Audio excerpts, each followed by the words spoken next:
अर्का news express को साथमा विजय स्टिल बॉर्न टू रूल, नेपालको अति लोकप्रिय मोटरसाइकल हिरो सुपर स्प्लेन्डर।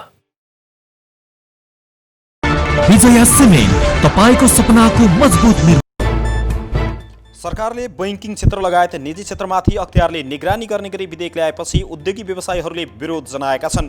निजी क्षेत्रमाथि समेत निगरानी गर्ने अधिकार सहित अख्तियार दुरुपयोग अनुसन्धान आयोग सम्बन्धी विधेयक राष्ट्रिय सभामा छलफलमा छ। राष्ट्रिय सभाको सोमबारको बैठकमा विधायन व्यवस्थापन समितिका सभापति परशुराम मेगी गुरुङले अख्तियार दुरुपयोग अनुसन्धान आयोग तेस्रो संशोधन 2076 का सम्बन्धमा समितिले छलफल गरी टुङ्गो लगाएको प्रतिवेदन पेश गर्नु भएको छ, जसमा बैंक, मेडिकल कलेज लगायतका सार्वजनिक संस्थाहरूलाई अख्तियारले निगरानी गर्ने पनि उल्लेख गरिएको छ। सो व्यवस्थाले निजी क्षेत्रमाथि राज्यले संवैधानिक अङ्ग मार्फत नियन्त्रण गर्न खोजेको उद्योगी व्यवसायीहरूले बताएका छन्। उनीहरूले निजी क्षेत्रको नियमन गर्ने छुट्टा छुट्टै निकाय हुँदाहुँदै पनि अख्तियारलाई निगरानी गर्न दिन नहुने बताएका छन्।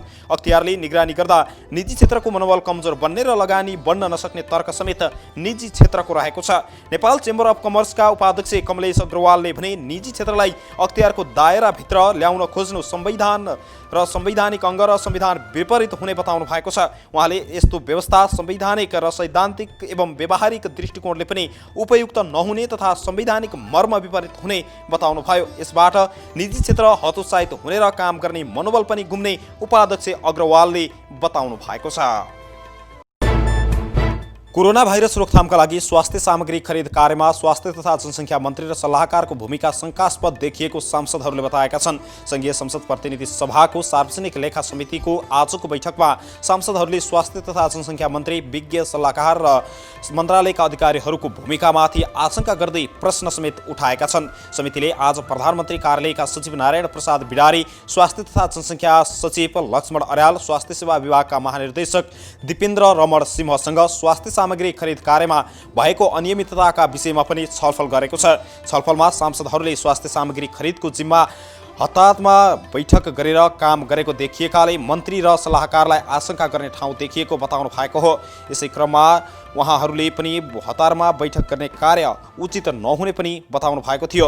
उहाँले 12 गते राति नै बैंकलाई, कम्पनीलाई, समूहलाई पत्राचार गरी काम गरिराखेको र पछि फेरि ठेक्का नै रोकेर क्यान्सल गर्ने कार्यले अनियमितता भएको स्पष्ट हुने बताउनु भएको छ। यस्तै नेपाली काङ्ग्रेसका सांसद मिनेन्द्र रिजालले मन्त्रीका सल्लाहकारको भूमिका गहिरो सन्देहपूर्ण देखिएको बताउनु भएको छ।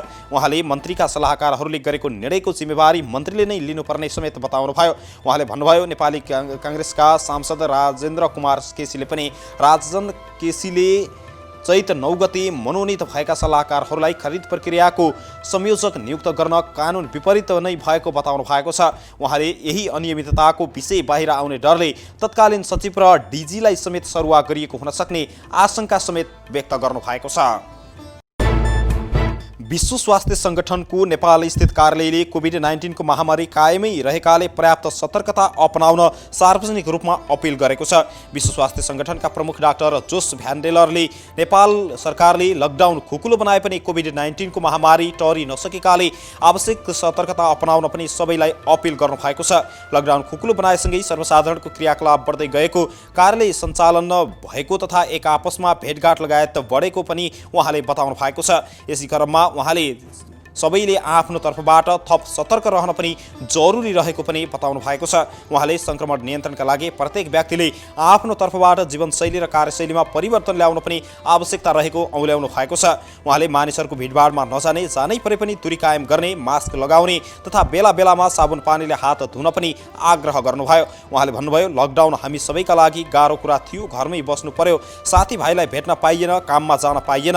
अहिले लकडाउन केही हदसम्म खुकुलो भएको छ र हामी वरपर जान पाएका छौँ, काममा जान पाएका छौँ, नातेदार परिवारहरूलाई भेट्न पाइरहेका छौँ। तर हामीले याद गर्नुपर्ने कुरा के हो भने महामारी अझै पनि गइ नसकेकोले महामारी अझै पनि जारी रहेको र हामी अझै पनि सङ्क्रमित हुन सक्छौँ।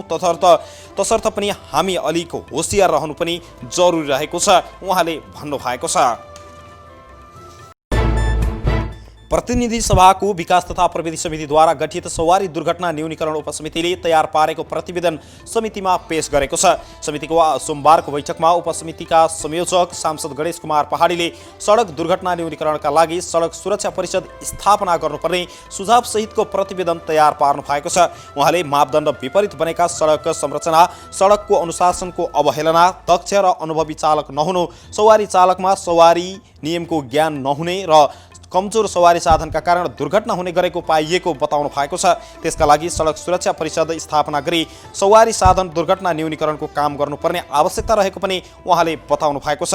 प्रतिवेदनमा नेपालमा राष्ट्रिय सडक सुरक्षा परिषद सन् 90 को दशकमै स्थापना भइसकेको तर अहिले पूर्ण रूपमा निष्क्रिय रहेकाले सडक दुर्घटना न्यूनीकरणका लागि पनि कुनै पनि काम हुन नसकेको उल्लेख गरिएको छ। त्यस्तै बढ्दै गरेको सवारी दुर्घटना न्यूनीकरणका लागि सरकारी निकायहरूबीच समन्वयको आवश्यकता रहेको पनि संयोजक पहाडीले बताउनु भएको छ।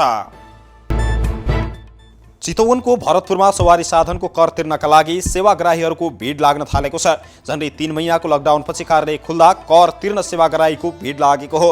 सरकारले कोरोना भाइरस संक्रमणबाट जोगिन सुरक्षाका उपायहरू अपनाउँदै कार्यालय खोल्न अनुरोध गरे पनि भरतपुरको यातायातको सुरक्षाको सावधानी भने नअपनाइएको बताइएको छ। सेवाग्राही बीच दूरी कायम गर्न ठाउँ ठाउँमा गोलो घेरा त लगाइएको थियो तर ठूलो संख्याका सेवाग्राहीहरू दूरी कायम नगरी लाइनमा बस्न बाध्य बनेका थिए।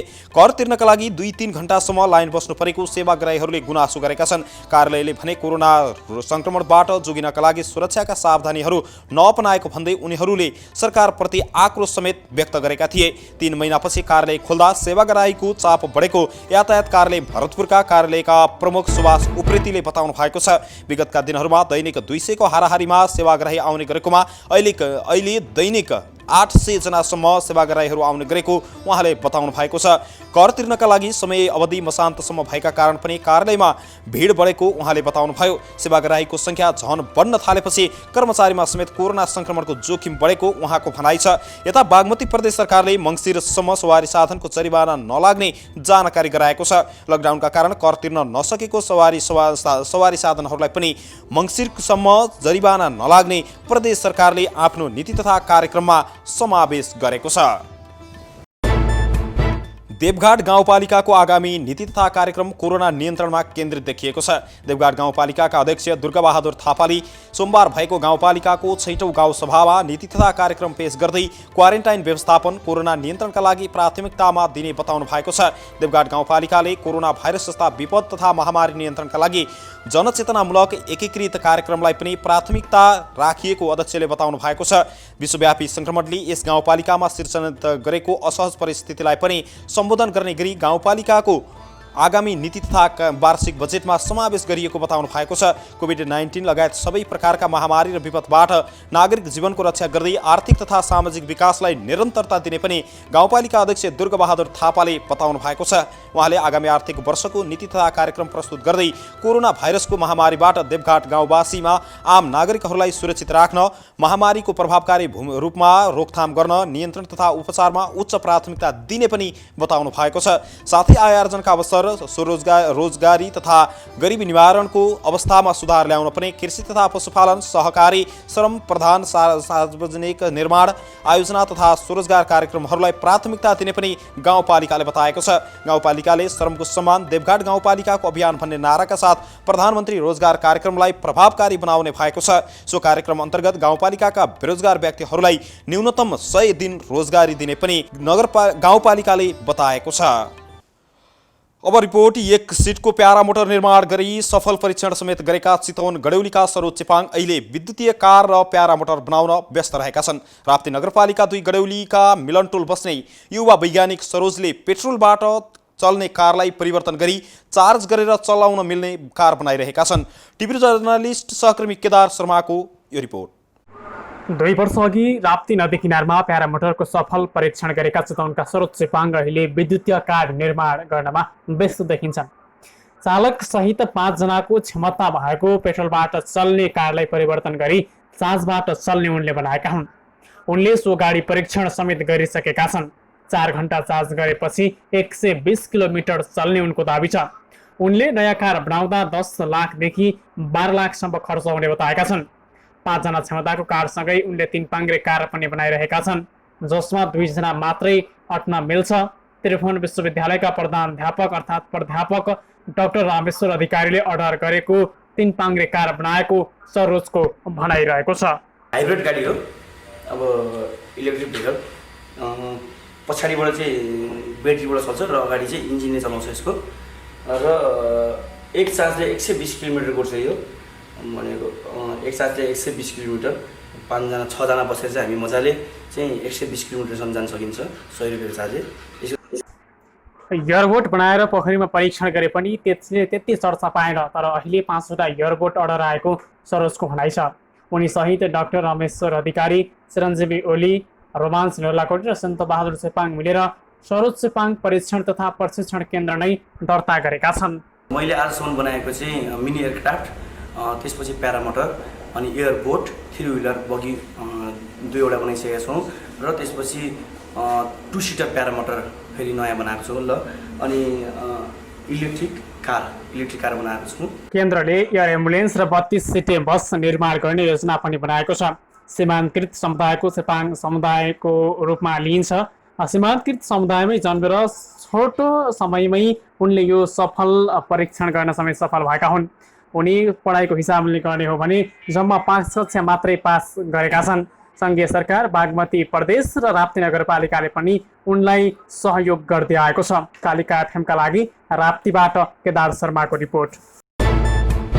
दक्षिण कोरियाले कोरोना भाइरस संक्रमितहरू बढ्दै गएको भन्दै पाकिस्तान र बंगलादेशका नागरिकहरूलाई प्रवेश आज्ञा नदिने भएको छ।